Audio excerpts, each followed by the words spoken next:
साथियों, जय किसान। आपको यकीन नहीं होगा, आपको विश्वास नहीं होगा कि भारत के सबसे बेवकूफ प्रधानमंत्री नरेंद्र मोदी है। साथियों, आज मैं आप लोगों के सामने 3 तथ्यों पर चर्चा करूंगा और साबित कर दूंगा। उसके बाद आप भी कहेंगे कि वास्तव में भारत के सबसे बेवकूफ प्रधानमंत्री नरेंद्र मोदी है।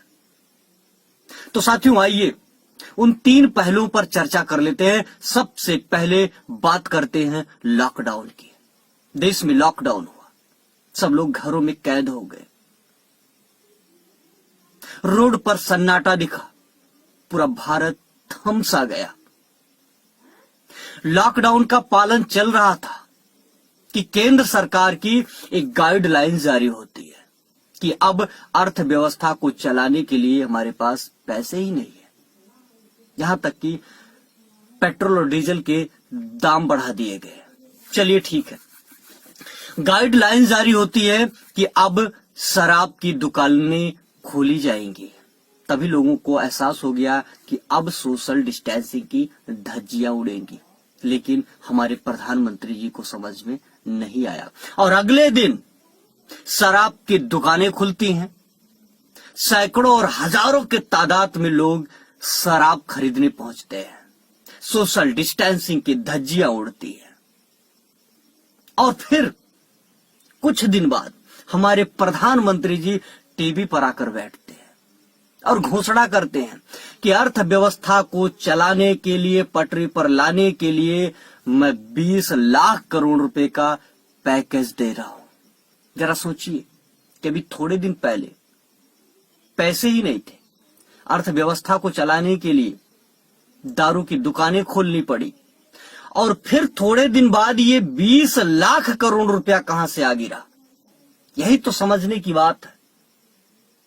इसका मतलब कि सब कुछ हमारे देश में था, पैसे भी था, अर्थव्यवस्था पटरी पर लाई भी जा सकती थी, लेकिन दारू की दुकानें जानबूझकर खोली गई। यानी हमारे देश में लोगों की जान प्यारी नहीं है, पैसा प्यारा है हमारे प्रधानमंत्री जी को। हमारे जान की कीमत कुछ है ही नहीं है। हम तो उनकी नजर में गंदे नाली के कीड़े के समान है। ये कहने पर मजबूर होना पड़ता है कि जिस सरकार के पास 10 दिन पहले पैसे नहीं थे, वो 10 दिन बाद 20 लाख करोड़ रुपए ला रहा है। कहां से आ रहा है, किस लिए आ रहा है? अर्थव्यवस्था को चलाने के लिए। हाँ, तो प्रधानमंत्री जी, मैं यहां भी कहना चाहूंगा, अर्थव्यवस्था को कौन चलाएगा? तुम्हारी ये 20 लाख करोड़, इसको 40 लाख करोड़ कर दीजिए, 80 लाख करोड़ कर दीजिए, कोई मतलब नहीं है। अर्थव्यवस्था को चलाने वाले, अर्थव्यवस्था के भाग्य विधाता, अर्थव्यवस्था के संकट मोचन हमारे मजदूर भाई गांव आ चुके हैं। कौन चलाएगा? ये आपके 20 लाख करोड़ नहीं चलाएंगे। यहां भी आप फेल हो रहे हैं। यहां भी साफ साफ झलक रहा है कि आप बेवकूफ नहीं, जाहिल किस्म के प्रधानमंत्री हैं। तो चलिए, प्रधानमंत्री जब थोड़ा सा और हम पीछे चलते हैं, अभी कहानी खत्म नहीं है, कहानी में अब ट्विस्ट आएगा। अब थोड़ा सा हमें पीछे जाने की जरूरत है। प्रधानमंत्री जी, सबसे पहले जब पहला लॉकडाउन हुआ, शांतिपूर्ण तरीके से चला।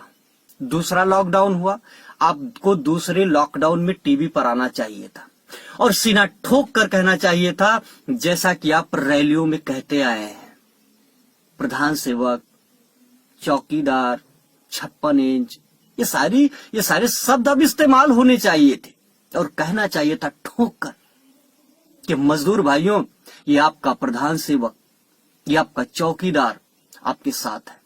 हम कोरोना से लड़ रहे हैं, आप स्वतंत्र होकर मात्र 1 हफ्ता, 10 दिन, 15 दिन और घरों में बैठे रहिए। 15 दिन बाद हम इंडस्ट्री को खोल रहे हैं। कुछ स्थितियां हम नॉर्मल करेंगे ताकि हमारी अर्थव्यवस्था चलती रहे और हम कोरोना से लड़ते भी रहेंगे। फर्क इतना है कि सबको साथ खड़ा होना होगा और मास्क लगाकर चलना होगा, काम करना होगा, सैनिटाइज बार बार करते रहना होगा। उस पर एक प्रावधान बना देते कि बिना मास्क और बिना फैक्ट्रियों में सैनिटाइजर के अगर कोई भी दिखा तो एक जुर्माने का प्रावधान होगा। लोग पालन करते प्रधानमंत्री जी, लोग आपकी बड़ी इज्जत करते थे। ये पहले लॉकडाउन में दिखा, लेकिन आपने सब कुछ खराब कर लिया, अपना इज्जत भी और इस देश का भविष्य भी।